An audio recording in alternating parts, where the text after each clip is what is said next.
কুয়েতে প্রতারক হতে সাবধান।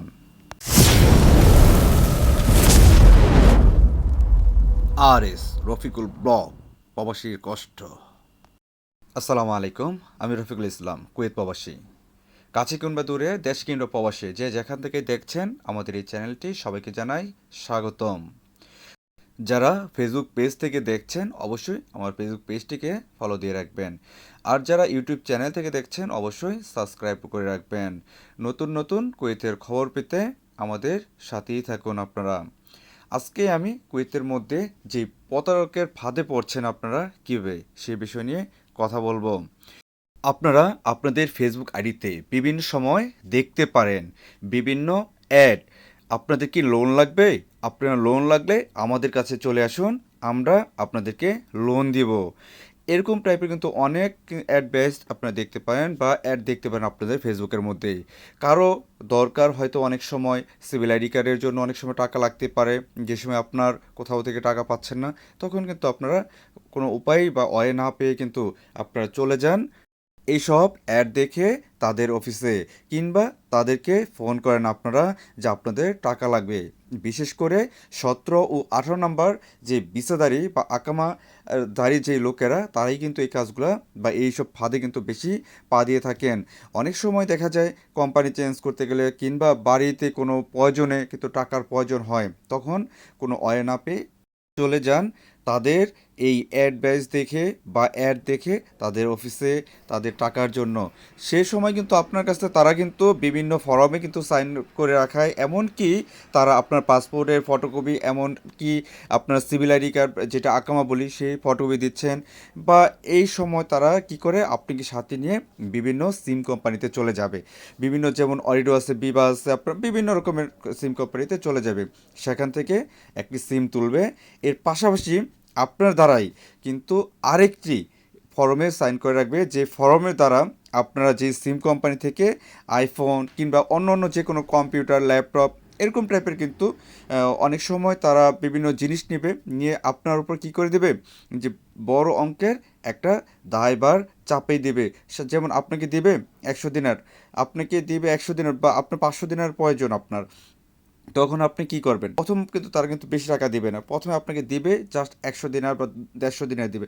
কিন্তু আপনার কাছ থেকে কৌশলে কিন্তু তারা বড় ধরনের একটা মানে অ্যামাউন্টের যে কোনো একটা প্রোডাক্ট কিন্তু তারা নিয়ে নেবে। যেমন বিশেষ করে আইফোন, যেমন এখন বের হচ্ছে আইফোন প্রো ম্যাক্স যেটা, বা আইফোন 14 ম্যাক্স যেটা আপনার ছিল, এরকম কিন্তু ছিল ওই সময়টাতে এরকম হয়েছে। এমনকি 15 প্রো ম্যাক্স যেটা বের হচ্ছে আপনার নিউ ভার্সন যেটা, তো এই সময়গুলো তারা কিন্তু এইসব কাজে লাগায় বেশি।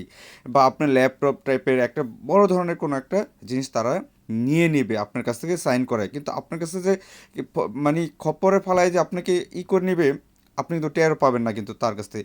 তো এই জন্য আপনারা কিন্তু আসলে এইসব লোকের কাছে যাবেন না। আর হলো কি, এইসব লোকের কাছে গেলে কী করবে, আরেকটা জিনিস আপনাকে বলে রাখি, ওই সাইন করে আপনাকে নিয়ে যাবে, ঠিক আছে, নিয়ে যেয়ে আপনার কাছ থেকে হয়তো সব তার একটা 14 প্রো ম্যাক্স বা 15 প্রো ম্যাক্স এরকম একটা কিছু নিয়ে যাবে, বা ল্যাপটপ নিয়ে যাবে। পরবর্তীতে আপনাকে সিমটা আপনাকে দিয়ে দেওয়া হবে।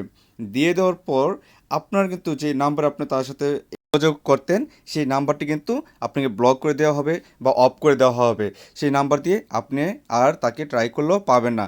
এমনকি তারা কিন্তু তাদের অফিসগুলো কিন্তু বারবার কিন্তু চেঞ্জ করে, এক অফিসে কিন্তু থাকবে না, যাতে আপনি তাদেরকে ধরবেন।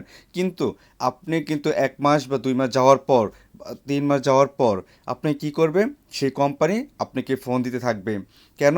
আপনি যে ঋণ নিয়েছেন তার কাছ থেকে, মানে যে কোনো একটা প্রোডাক্ট নিয়েছেন, সেই প্রোডাক্টের জন্য আপনাকে কি করতে হবে, টাকা পে করতে হবে। কিন্তু যেইভাবে আপনার কিস্তি দেন, কিস্তির মতো করেই কিন্তু টাকাগুলো পে করার কথা বা দিয়ে দেওয়ার কথা ছিল সেই কোম্পানিকে।